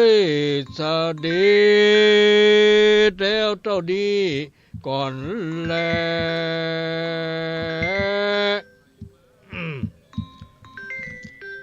จบแล้วพอดีไอ้อย่างนี้ฮัลโหลว่าไรฮะว่าไรกระดาษอย่างวะ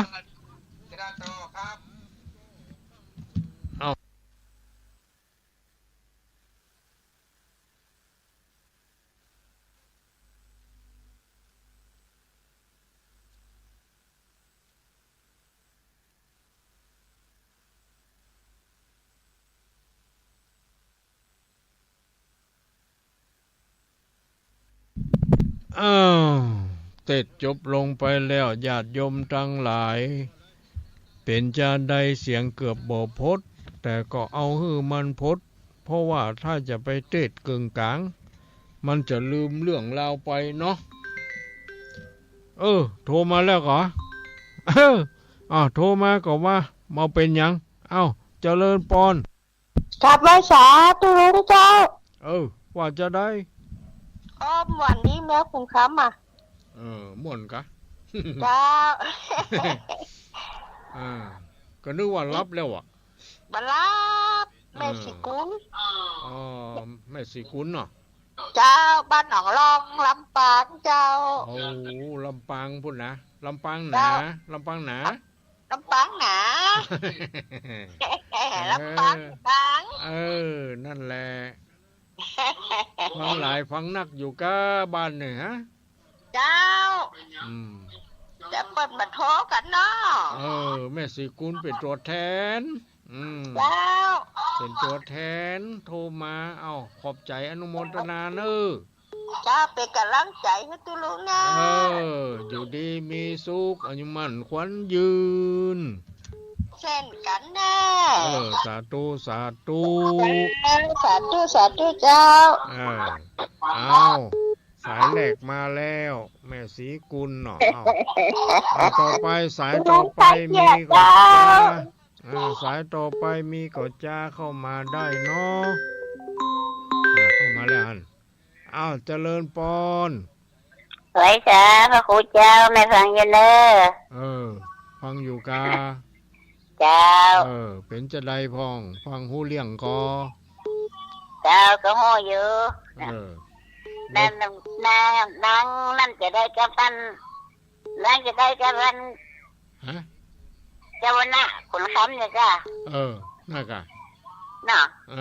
อันนั้นนั่งก็จะมาพูดเนาะได้กะเพื่อนได้ทำบุญโดยการจัดแล้วปังหลังเกิดมาได้ปะปังได้ปะปังกันแท้เนี่ยกะเนาะไหนเขากำลังใจเนอสาธุสาธุเนออนุโมทนาสาธุเจ้ากับวิชาเจ้าสายต่อไปมีก็เข้ามาได้เลยเนาะมาแล้วเจริญปอนเจ้ากับไว้สาเจ้าตุลุงแม่สุกแก้วศิลพรสีเตี้ยมันโฮงละปุนเด้บ้านโฮงละปุนมาแล้ววันนี้ก็มีบุญแถมวันเด้อได้ฟังน้ำฟังธรรมกับตุลุงนะเจ้าไว้สาเนาะเจ้าได้ฟังนิทานโตยเป็นคติชอนใจเนอะเจ้าฟังได้ดีเนาะฟังชัดเจนดีเด้อชัดเจนดีขึ้น 98.75 วัดห้วยจ่องซากนะเจ้าตุลุงดีละขอบใจอนุโมทนาขอบพระคุณเนาะเจ้ากับไว้สาธุตุลุงเด้อสาธุสาธุนะเจ้าเด้อสาธุอนุโมทามีอยู่ดีมีสุขเจ้าสายต่อไปเนาะมาแล้วเจริญปอนไว้สาครับท่านปออ้ายกะปอบุญธรรมจำเสียงว่ากันได้ปอบุญธรรมลำมดที่ปออ้ายนี่เด้อแต่นั่นกะเรื่องปออ้ายพุ่นจังโทรมาก่อนเลยครับฟังด้วยแม่กะก็ว่าได้เบ็ดรับแล้วก็ของคนแม่นะครับดีละฟังเนาะครับอนุโมทนาเนอะดีสุขเนาะครับท่านสาธุปอบุญธรรมโทรมาแล้วเนาะสายต่อไปมีไผแฮมมาแล้วเจริญปอนแกบไว้สาเจ้าตุลุงเสียงนี่ไผ่จ้าเสียงเจียวชัยประการจ้านี่กะเสียงชัยประการแม่สีทอนเจ้านี่นะเจ้าวันนี้ฟังปัญหาเรดิโอเจ้าฟังที่ไหนก็ปัญหาเรดิโอของดารณีเหมือนกันนะเจ้าแต่ดังไม่เสียพุ่นได้ เจ้าฟังชัดเจนดีเนาะเจ้าชัดเจนดีเจ้าดีละเสียงคนนี่ก็เจียวชัดเจนดีขนาดนัก เจ้าไว้สาเจ้าตะลุงอนุโมทนาสาธุสาธุแม่ศรีธรชัยประกาศมาแล้ว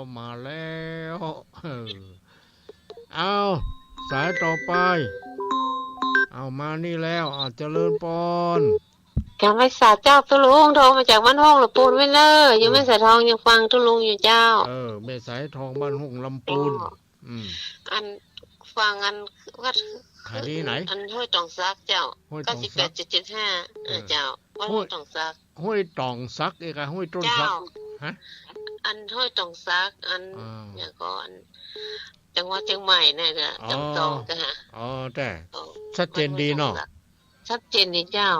เดี๋ยวมีอย่างรบกวนเนาะทำก็ยาวเนาะทุลงก่อนยาวเสียงเกือบบ่พอได้เจ้าเป็นกำลังใจให้ทุลงเด้ออนุโมทนาเด้อก็ให้สาเจ้าสาธุสาธุเอาสายต่อไปเนาะมาแล้วสายต่อไปก็มาแล้วเจริญพรวันนี้FCหนาแน่นดีเนาะเจ้านายจากเมืองเป้าเจ้าเมืองเป้าเนาะบ้านยังบ้านหนองประมาณเจ้าแม่บุญลายพงศ์เจ้าแม่ยังก็บุญลายพงศ์เจ้าแม่มาไรบุญเจ้าบุญแม่บุญไรเจ้าแม่บุญไรฟังอยู่นะบ้านอย่างก็บ้านหนองประมาณเจ้าบ้านหนองป่ามันบ้านหนองปลามันอีเนาะเจ้าเมืองเป้าเนาะอำเภอเมืองเป้าเจ้าชัดเจนดีก่อนแม่ชัดเจนดีเนาะเจ้าชัดเจนดีเจ้าดีละอนุโมทนาเด้อสาธุเจ้าที่เราฟังรายการเนาะอยู่ดีมีสุขเน้อเจ้าฟังตลอดอันนี้มาจากเมืองเป้าชัยประการก็มาแล้วเนาะเมืองฝางโลตังจังใหม่โลมีก่อเข้ามา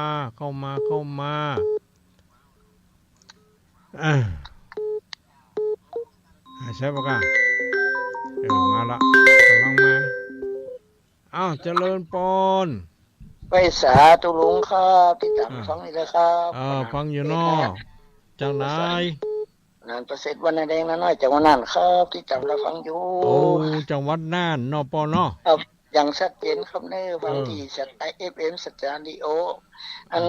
วันถุงมงคลน้อยนี่ครับนำของดารุนี้นะครับลุงดีแล้วเนาะชัดเจนดีครับฟังแล้วเขาเลี้ยงเขาเล่ามีสาระประโยชน์ต่างหากครับเนาะอนุโมทนาสาธุเน้อ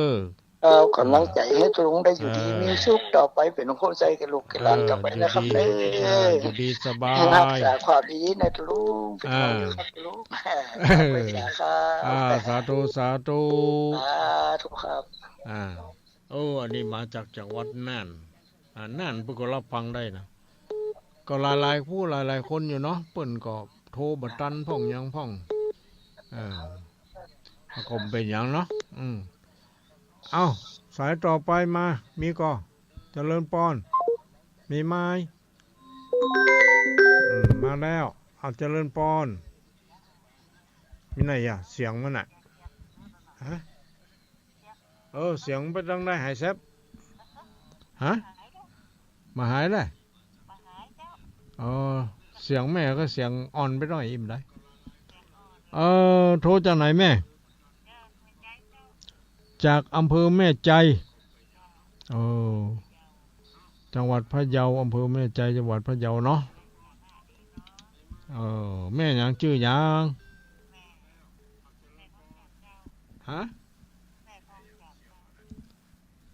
แม่พันเสียงมันก่อยแม่แม่ฟองจันแม่ฟองจันเนาะดีแล้วแม่ฟังแก้ไขความเครียดเนาะฟังไปใช่ว่าจะใส่บาแบกหามเนาะนั่นแหละได้สาระได้ประโยชน์คลายเครียดด้วยแม่ ฟังได้ความรู้เรื่องพระธรรมคำสอนเราก็อยู่กับอันเนี้ยเนาะยินดีเนอะแม่เนอะอายุมั่นขวัญยืนอยู่ดีสบายแม่ฟองจันทร์สายต่อไปเนาะมีก็หาถ้ามีก็มาเข้ามาเขาแบ่งกันมาแล้วเจริญปอนวันศาสตร์หลวงพ่อเจ้าเจริญปอนเสียงนี้เคยฟังอยู่เดี๋ยวหนึ่งแม่ฉลาดเจซ้อนเจ้าแม่ฉลาดเจซ้อนแต่เจ้า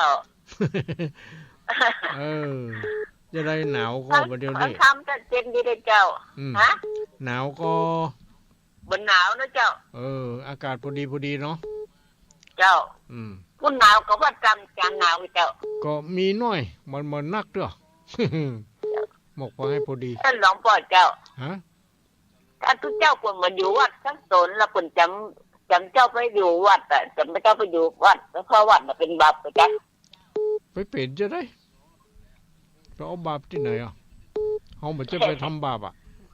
เนาะมันใหญ่ทุกเจ้าบ่มีฮะจ้ะทุกเจ้าปีไหนปีไหนเจ้าวัดป่าโพธิญาณนี่เจ้าเปิ้นมาอยู่เปิ้นมีเปิ้นไปธุระไปอย่างนี้มีเจ้าไปธุระแล้วเปิ้นมีใครอยู่เปิ้นประจันก็ไปอยู่เตยไปอยู่เฝ้าวัดครับไปอยู่ไรเจ้าไปปฏิบัติปัดโผเปิ้นไงไปยัยเจ้าไปอยู่ได้ไปเที่ยวเตยกะถ้าไปอยู่บ่ได้ก็บาปกว่าท่านจัดไปถึงวันเราไปส่งเขาวัดถึงวันน่ะก็ดีกันวันกินวันนะครับได้ทำได้ก็ไปถึงวันไหนเจ้าเป็นยังชาวบ้านพวกก็บอกว่าอย่างเขาก็ดีสบดีก็เนาะเจ้ามันก็มีอยู่หลายอย่างหลายประการเนาะเจ้าแล้วแต่เจตนาเขาที่จะไปทำบุญกาไปทำบาปกาไปเนี่ยใดกามันอยู่ที่เจตนาเป็นหลักเจตนาดีมันก็ต้องดีทำบุญนั่นเนาะต้องเจ้าก็บาปอายุวันโนสุขังพลังเดอแมนเนอร์อยู่ดีมีสุขสาธุอายุมั่นขวัญยืนสายต่อไปเนาะเขาก็ปล่อยโอกาสคือกันโทรมาไผที่บ่เคยโทรก็โทรมาได้0819934074เจริญปอนข้าเจ้าตุลุกข้าเทียดแม่อินมาแล้วกะเสมอบัดเจริญพรสักเด้อติดของแก้วแล้วบัดติล่ะอันกะมันหนาแน่นเนาะ FC มันดักเดี๋ยวนี้นี่ไม่วางให้เนอะไปไหนโอ้โหละปูนพุ่นน่ะอันยังสถานีเนี่ยเต้ไม่อุ้ยฟังกูเด้อไม่วางแล้วอันนี้ไปละปูนพุ่นเจ้าหาปะ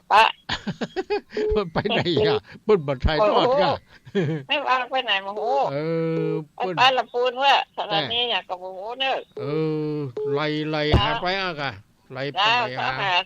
หาจัดปะจ้ะจะหาจัดปะมันดึงปะกำมาได้ยินทำแน่นอนมารับนะน่ากะเนาะได้ยินแล้วนอนรับแล้วเนาะนอนรับแล้วดีละ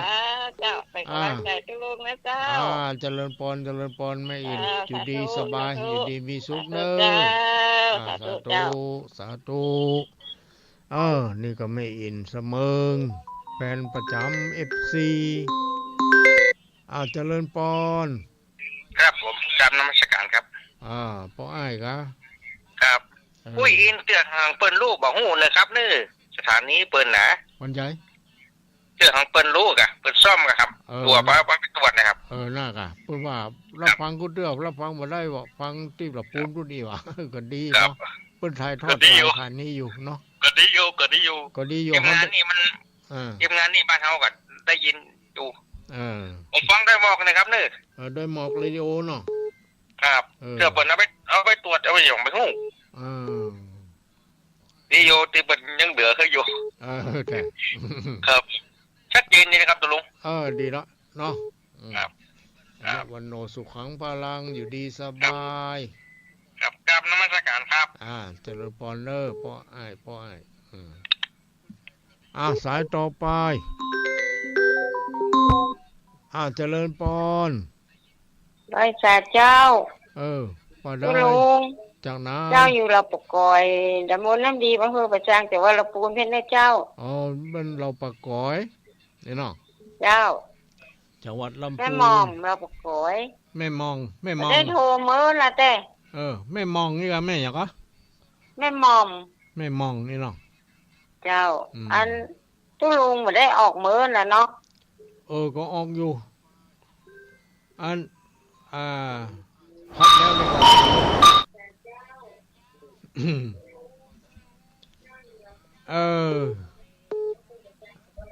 ขอบใจอนุโมทนาเนอะแม่มองเจ้าอยู่ดีมีสุขเจ้าสายต่อไปมีก็หามาได้เลย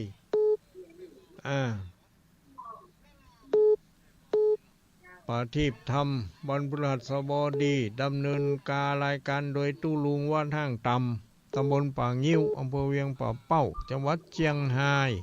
เนาะใครรับฟังรายการนี้ต้องการแจ้งผลการรับฟังก็โทรเข้ามาได้เนอะ0819934074เนาะถ้าไผโทรแล้วก็วางสายก่อนเนอะคนอื่นเข้ามาจะบ่ได้นะเฮาก็กดออกเสียก่อนเนาะต่อไปก็จะได้ประกาศอนุโมทนาให้กันมาเดี๋ยวก่อนเนอะประกาศอนุโมทนาสำหรับญาติโยมที่บริจาคผ่านมหาเสาแก้วที่เพิ่นไปมาเนาะอันนี้ก็มีแม่สุดาห้วยเข้ากำอำเภอจูนอันนี้บริจาคผ่านท่านพระมหาเสาแก้วมาจำนวนเงิน300 บาทบำรุงค่าน้ำค่าไฟของสถานีเนาะได้รับเรียบร้อยแล้วเนอะแล้วก็มีมีแม่อามเนาะ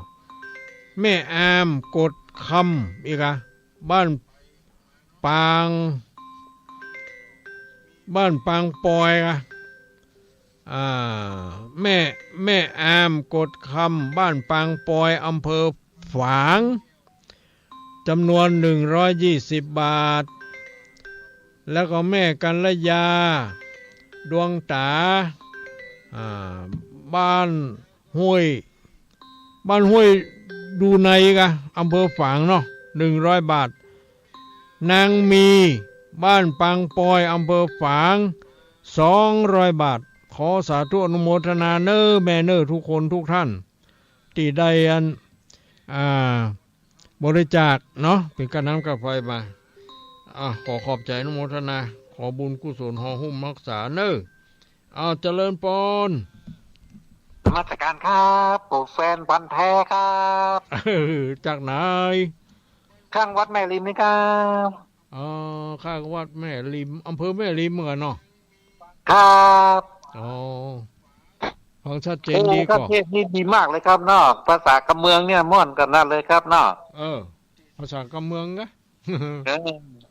กำเมืองเนี่ยม่วนกันนั่นเลยครับเนาะน่าก็เฮารักษาเอกลักษณ์ของเมืองเฮาไว้แล้วกะจะดีครับเนาะดีขนาดเลยครับน่าก็ป้อชื่อหนังบอกได้ก็ครับปิดคำรับได้บ่เป็นหยังสิทธิส่วนบุคคลครับตัวแม่ของใจนะครับที่ตามรายการฟังอยู่เนาะฟังตลอดเลยครับเนาะชัดเจนดีก็ชัดแจ๋วเลยครับดังไก่เลยครับเนาะแต่ติชมตีวัดฝ่ายหินครับเนาะจะติชมติมาก็ได้นะผมจะได้แก้ไขเนาะบางคนมันได้กระชมเขาก็บอกฮู้ข้อบุพ่องครับติบ่พ่องก็ยังดีครับนมัสการนะครับอนุโมทนาสาธุอยู่ดีมีสุขมั่นขวัญยืน เอาสายสุดท้ายเนอะอันนี้สายสุดท้ายหมดเวลาแล้วเนาะเจริญพรนมัสการค่ะหนูอยู่ไหนอำเภองาวจังหวัดลำปางชื่อนะตกจากที่สูงเรียก1669กระดูกหักเรียก1669บาดเจ็บกระดูกสันหลังเรียก1669ไฟฟ้าช็อตเรียก1669ไฟไหม้น้ำร้อนลวกอย่างรุนแรงเรียก1669จมน้ำเรียก1669ถูกยิงเรียก1669ถูกแทงเรียก1669อุบัติเหตุจราจรเรียก1669ช็อกหมดสติเรียก1669ปวดท้องคลอดฉุกเฉินมีน้ำเดินตกเลือดเรียก1669เจ็บป่วยฉุกเฉินและบาดเจ็บจากอุบัติเหตุเรียก1669รวดเร็วปลอดภัยมีประสิทธิภาพบริการ24ชั่วโมงจนเครียดกินเหล้าจนเครียดกินเหล้าจนเครียดกินเหล้าจนเครียดกินเหล้าจนเครียดกินเหล้าจนเครียดกินเหล้าก็เลยยิ่ง